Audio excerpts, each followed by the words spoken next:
What's up, Influxers? Today I want to talk about design process. And process is so important. I think process is actually the difference between a professional who knows what they're doing and they have a structured way to solve a problem, and somebody who is, I guess, an amateur because he's like, well, I'll just figure it out or I'll just give it a try, and they don't know what are the steps that they're going to take, and they're not really sure at the outcome as well. So actually I think that the process what makes the difference between when you're just starting out and when you're becoming a pro. So I want to share with you the process that I do literally to design anything. So this process that I'm going to explore with you right now, I use it to design website, to design product, to design brands. Anything that I do in this way.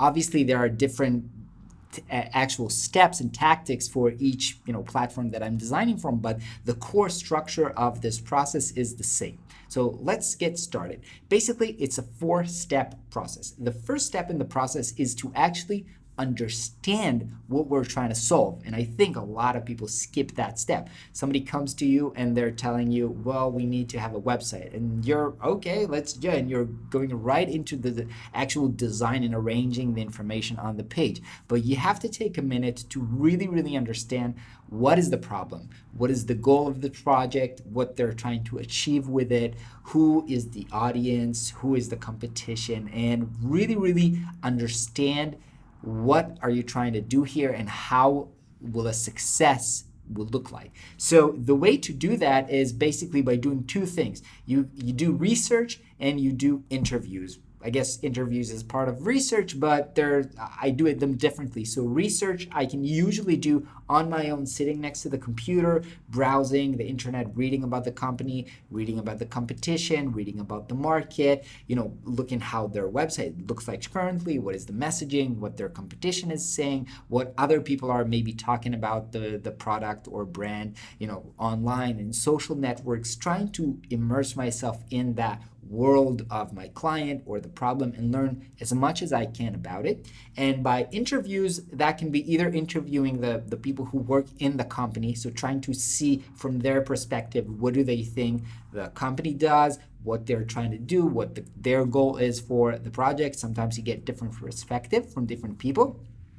And some interviews might be with customers of the company that you're working with. So what are you currently frustrated in? How do you feel about this brand? And when you're doing that as an outsider, a lot of time people will tell you stuff that they won't be telling if somebody from the actual company would interview them. So I get started on this kind of, you can call it discovery or research phase, but the goal of this first phase is to really understand what you're trying to do here. The second part of the process is to ideate, and that means brainstorming and coming up with lots of ideas. And the way to get the ideas flowing, I've been talking about this a lot in the channel, is remove your barriers about I only need to come up with good ideas and just bring a lot of ideas.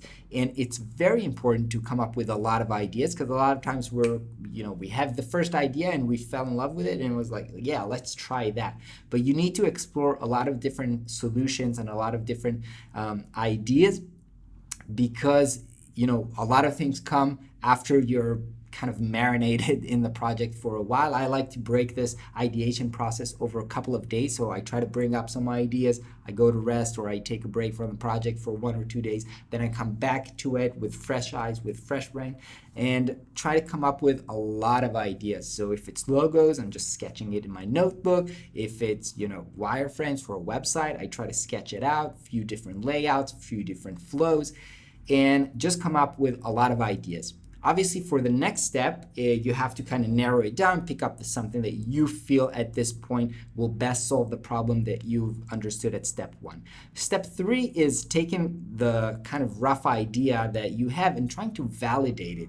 And by validating, I mean you actually present it. So you do if it's a client work, you do a presentation, you show them the work, and you're saying, here it is. Here's why I did this. Here's the process that I went through. I did the research. Here's what I discovered. And I went through a lot of ideas, and I chose this idea because I feel like XYZ helps to solve the problem that you've talked with me about. So you present, this can be the scenario of client presentation. Another, if you're working in a product company, then the validation might be showing this to potential customers, letting them try the prototype or something like that, doing kind of a user research with your, with your rough ideas. And the goal of this part is to get feedback. So if you think you got it right the first time, you're not gonna do a good design. You have to understand you came up with a lot of assumptions. This is the first, out of a lot of ideas you came up to, you think this is the best, but that's just your opinion. Now let's see how the people whose problem it's supposed to serve feel about this. So your goal here is to get feedback, not just to show it to people and tell them, that's ready. No, your goal is to listen and hear feedback so that you can improve. And the fourth step of the process is, after you've listened and documented that feedback, is actually to refine your design and improve it and make it better. And then it's ready, after you've got feedback that it's good, ready to release it or finalize it or launch it or whatever you're doing. That's basically the 4-step process. Of course, the refinement, refinement validation might be more than one loop. You might want to do this a couple of times until you feel like the result really solves the problem, really resonates with the client or your target audience. And honestly, I feel like, even though we launch our products, we send them to print, we put them online, the truth is that real design is never, finished or completed. Once it's out there, you can really start again learning and seeing how can this be improved, and you can go through the whole process from the beginning again. Actually, you should. Every product goes through versions and improvements, and even brands over the year are improved because you've got some learning to do. So now you're doing research again, ideating again, and going through this process again and again. And every time the product gets better, gets renewed, gets fresher, and you get a better design in general.